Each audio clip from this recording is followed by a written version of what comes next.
നമസ്കാരം.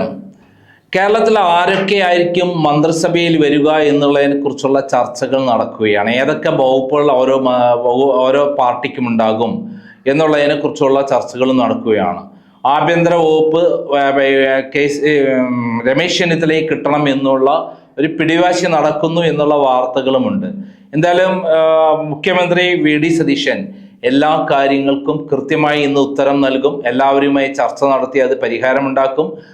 KPCC president KC വേണുഗോപാലും ഇതിന് കൃത്യമായി നേതൃത്വം കൊടുക്കും. അതിനുശേഷം ഉച്ചയ്ക്ക് ശേഷം KC വേണുഗോപാൽ ഡൽഹി പോകുമെന്നുള്ള വാർത്തകളാണുള്ളത്.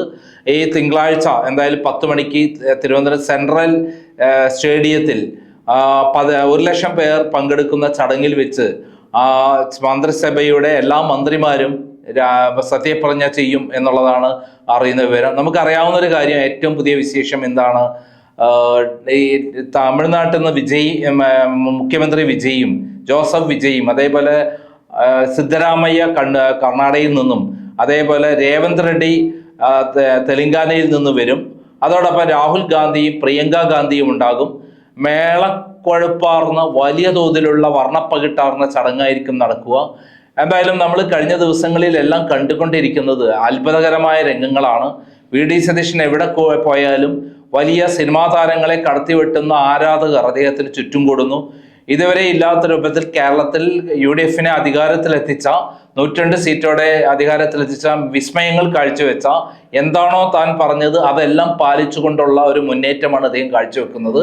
മാത്രമല്ല, ഇപ്പോൾ അദ്ദേഹത്തിന്റെ ബന്ധപ്പെട്ട ആരൊക്കെ ഉണ്ടോ, അതായത് കോൺഗ്രസിലെ സമുന്നതരായ നേതാക്കന്മാർ, അതേപോലെ സ്വന്തം കുടുംബാംഗങ്ങൾ, നമുക്കറിയാം അദ്ദേഹം ആദ്യം പോയത് AK ആന്റണിയെ കാണാനാണ്, പിന്നീട് VM സുധീരനെ കാണാൻ പോയി. അതേപോലെ തന്നെ എറണാകുളത്ത് വന്ന് വയലാർ രവിയെ കണ്ടു. അതേപോലെ നമ്മുടെ പ്രതിപക്ഷ നേതാവായ പിണറായി വിജയനെ കണ്ടു. ആ പ്രതിപക്ഷ ബഹുമാനം അദ്ദേഹം കാണിച്ചു കൊടുത്തു. അതേപോലെ എല്ലാ വേണ്ടപ്പെട്ട ആൾക്കാർ, എന്തിന് സ്വന്തം കുടുംബാംഗങ്ങളെ വീട്ടിൽ പോയി കണ്ടിട്ടാണ്, അവരെ മാറോട് ചേർത്ത് പിടിച്ചിട്ടാണ് അദ്ദേഹം നേരെ സ്വന്തം സഹോദരിയെ പോലും കണ്ടിട്ടാണ് അദ്ദേഹം ഡൽഹി തിരിച്ചു മടങ്ങിപ്പോയത്. എന്തായാലും ഇപ്പോൾ മന്ത്രിസഭാ വികസനത്തിൽ ഏറ്റവും കീറാമുട്ടി എന്ന് പറഞ്ഞു നടക്കുന്നത് രമേശ് ചെന്നിത്തല ആഭ്യന്തരമന്ത്രി സ്ഥാനം വേണം എന്നുള്ളതാണ്. അതിനും രമ്യമായ പരിഹാരമുണ്ടാക്കും. ആഭ്യന്തരമന്ത്രി സ്ഥാനം കൊടുത്തിട്ടാണ്, എൻ്റെ സ്വന്തം ജ്യേഷ്ഠ സഹോദരനെ പോലെയുള്ള ഒരാളാണ് രമേശ് ചെന്നിത്തല, മാത്രമല്ല എൻ്റെ ലീഡറാണെന്ന് പരസ്യമായി പറഞ്ഞ് അദ്ദേഹത്തെ ബഹുമാനിക്കുക കൂടിയാണ് ചെയ്തിട്ടുള്ളത്. അദ്ദേഹത്തിന് ആയിരുന്നു മുഖ്യമന്ത്രി സ്ഥാനം കിട്ടേണ്ടത് എന്ന് ജനം ചിന്തിച്ചു. അത് തന്നെ ഹൈക്കമാൻഡ് അവസാനം തീരുമാനിക്കേണ്ടി വന്നു. അതാണ് ജനങ്ങളുടെ പിന്തുണയുള്ള ഒരു നേതാവിന് ജനങ്ങൾ തന്നെ സംരക്ഷകരായി വരും എന്നുള്ളത് മനസ്സിലാക്കുക. അതിൻ്റെ ബഹിർസ്ഫുരണങ്ങളാണ് നമ്മൾ ഇന്നലെ എറണാകുളം നെടുമ്പാശ്ശേരി എയർപോർട്ടിൽ ഇറങ്ങിയപ്പോൾ അദ്ദേഹത്തെ സ്വീകരിക്കാൻ വേണ്ടി 10,000-കണക്കിന് ആളുകളാണ് അവിടെ ആർപ്പുവിളിയോട് കൂടിയിട്ട് എത്തിയത്. അദ്ദേഹത്തിന് കഷ്ടപ്പെട്ടിട്ടാണ് അദ്ദേഹത്തിന് വാഹനത്തിൽ കയറാൻ പറ്റിയത്. എവിടെ പോയാലും ആൾക്കൂട്ടം തന്നെയാണ് പ്രത്യക്ഷപ്പെടുന്നത്. അത്രയും ആരാധക വൃന്ദം അദ്ദേഹത്തിന് ഉണ്ടായിരിക്കുന്നു. ഒരു സിനിമാ നടന് പോലും ഇത്രയധികം ആരാധക വൃന്ദം കേരളത്തിൽ ഉണ്ടായിട്ടില്ല. കേരള ചരിത്രത്തിൽ ഇന്നേ വരെ നോക്കിക്കഴിഞ്ഞാൽ ഇങ്ങനെ ഒരു ആരാധക വൃന്ദം വേറെ ആർക്കെങ്കിലും ഉണ്ടായിട്ടുണ്ടോ എന്ന് സംശയമാണ്. കാരണം അദ്ദേഹം എന്തായാലും ഞാൻ അതിലേക്ക് പോകുന്നതിന് മുമ്പ് ഇപ്പോൾ മന്ത്രിസഭാ പുനഃസംഘടനയെ കുറിച്ചിട്ട് പല ആളുകളും പല അഭിപ്രായങ്ങളും പറയുന്നുണ്ട്. അതിൽ ഏറ്റവും പ്രധാനപ്പെട്ട ഒരു അഭിപ്രായമാണ് അസ്ട്രോളജർ കൂടിയായ രാഷ്ട്രീയ നിരീക്ഷകനായ ഗോപാലകൃഷ്ണൻ നായർ മാസ്റ്റർ ഇപ്പോൾ ഒരു ഫേസ്ബുക്ക് പോസ്റ്റ് ഇട്ടിരിക്കുന്നത്. ആരൊക്കെ മന്ത്രിമാരാവും, ഏതൊക്കെ വകുപ്പായിരിക്കും എന്നൊക്കെ പറഞ്ഞുകൊണ്ടുള്ള അദ്ദേഹത്തിൻ്റെ ആ പോസ്റ്റ് നമുക്കൊന്ന് വായിക്കാം.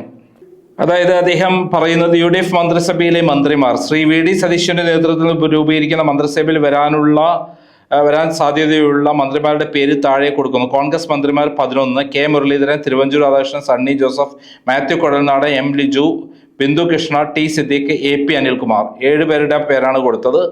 പിന്നെ PK കുഞ്ഞാലിക്കുട്ടി, മുസ്ലിം ലീഗ് മന്ത്രിമാർ N. Shamsuddin, PK Basheer, KM Shaji. അടുത്തത് കേരള കോൺഗ്രസ് 2 ആവാം എന്നാണ് പറയുന്നത്. മോൻസ് ജോസഫ് മാത്രം പേര് പറഞ്ഞിരിക്കുന്നത്, മോൻ Joseph. RSP Shibu baby John, Kerala Congress Jacob group Anoop Jacob, CP John. മുൻ പ്രതിപക്ഷ നേതാവ് ശ്രീ രമേശ് ചെന്നിത്തലയ്ക്ക് താല്പര്യമുണ്ടെങ്കിൽ അദ്ദേഹം മന്ത്രിയാക്കും. അദ്ദേഹത്തെക്കാൾ 8 വർഷം ജൂനിയറായ സതീശന്റെ കീഴിൽ ചെന്നിത്തല മന്ത്രിയാകുമോ എന്നെനിക്ക് സംശയമുണ്ട്. കോൺഗ്രസിൽ നിന്നും മന്ത്രിമാരാകാൻ സാധ്യതയുള്ള മറ്റ് ആളുകളുടെ പേരുകൾ താഴെ കൊടുക്കുന്നു. ആര്യാടൻ ഷൗക്കത്ത്, ഷാനിമോൾ ഉസ്മാൻ ഇവരിൽ ഒരാൾ, സേനാപതി വേണു, സുമേഷ് അച്യുതൻ എന്നിവരിൽ ഒരാൾ, എൻ ശക്തൻ, എം വിൻസെന്റ് എന്നിവരിൽ ഒരാൾ, പാറക്കൽ അബ്ദുള്ള, AK അഷ്റഫ് എന്നിവരിൽ ഒരാൾ മുസ്ലിം ലീഗിൽ നിന്ന് മന്ത്രിയാകും. കേരള കോൺഗ്രസ് നിന്ന് Thomas Unniyadan, Appu John Joseph എന്നിവരിൽ ഒരാൾ മന്ത്രിയാകും. ജി സുധാകരൻ സ്പീക്കറാകാൻ സാധ്യതയുണ്ട്. Roji M John, VP Sajeendran എന്നിവരിൽ ഒരാൾ ഡെപ്യൂട്ടി സ്പീക്കറാവും. MLA മാരുടെ ബാഹുല്യം കൊണ്ടും ഘടകകക്ഷികളുടെ കൂടുതൽ കൊണ്ടും 2-3 ജില്ലകൾക്ക് മന്ത്രിസഭയിൽ പ്രാതിനിധ്യം കിട്ടാതെ വരാം. രമേശ് ചെന്നിത്തല മന്ത്രിയായാൽ നായർ മന്ത്രിമാരിൽ ഒരാൾക്ക് സ്ഥാനം നഷ്ടപ്പെടും. അദ്ദേഹത്തെ ചീഫ് വിപ്പ് ആകാൻ സാധ്യതയുണ്ട്. 2011 മുസ്ലിം ലീഗിന് 5 മന്ത്രിമാരുണ്ടാകുമെന്ന് പ്രവചിച്ചിരുന്നത് ഞാൻ മാത്രമാണ്. അത് വായിച്ചു പലരും ചൊളിച്ചു. ആദ്യം മുസ്ലിം ലീഗിന് 4 മന്ത്രിമാരെ മാത്രമേ കൊടുത്തിരുന്നുള്ളൂ. ഒരു വർഷം കഴിഞ്ഞ് മുസ്ലിം ലീഗിന് ഒരു മന്ത്രിയെ കൂടി കൊടുക്കേണ്ടി വന്നു. ഈ പ്രശ്നം UDF-ന്റെ പ്രതിച്ഛായയെ ബാധിച്ചു. തുടക്കത്തിൽ തന്നെ 5 മന്ത്രിമാരെ നൽകിയിരുന്നെങ്കിൽ ഈ വിഷയം ചർച്ച ആകുമില്ലായിരുന്നു. ഇപ്പോൾ മുസ്ലിം ലീഗിന്റെ കടുംപിടുത്തം കൊണ്ടാണ് VD സതീശൻ മുഖ്യമന്ത്രിയായതെന്ന് മാധ്യമ വാർത്തകൾ വന്നിട്ടുണ്ട്. NSS general secretary G Sukumaran നായരും SNDP യോഗം ജനറൽ സെക്രട്ടറി വെള്ളാപ്പള്ളി നടേശനും LDF നേതാക്കളും ഇക്കാര്യത്തിൽ ലീഗിനെയും കോൺഗ്രസിനെയും വിമർശിച്ചു. ജനവികാരം മാനിച്ച സതീശനെ ആദ്യം തന്നെ മുഖ്യമന്ത്രി സ്ഥാനത്ത് തെരഞ്ഞെടുത്തിരുന്നെങ്കിൽ ഈ ആരോപണത്തിനുള്ള സാധ്യത ഇല്ലാതെയാകുമായിരുന്നു. ഹൈക്കമാൻഡിന്റെ പിടിപ്പുകേടാണ് ഈ സംഭവത്തിൽ നിന്നും വ്യക്തമാകുന്നത്. എത്ര സംസ്ഥാനങ്ങളിൽ പ്രശ്നം വന്നാലും ഹൈക്കമാൻഡ് പഠിക്കുകയില്ല. ഈ പ്രശ്നത്തിൽ ഹൈക്കമാൻഡിന് ജനവികാരം മാനിക്കേണ്ടി വന്നു. ഇതിൽ ഹൈക്കമാൻഡിനെ ഞാൻ അഭിനന്ദിക്കുന്നു. ഇത് ഹൈക്കമാൻഡിനെ ഒരു പാഠമാകേണ്ടതാണ്.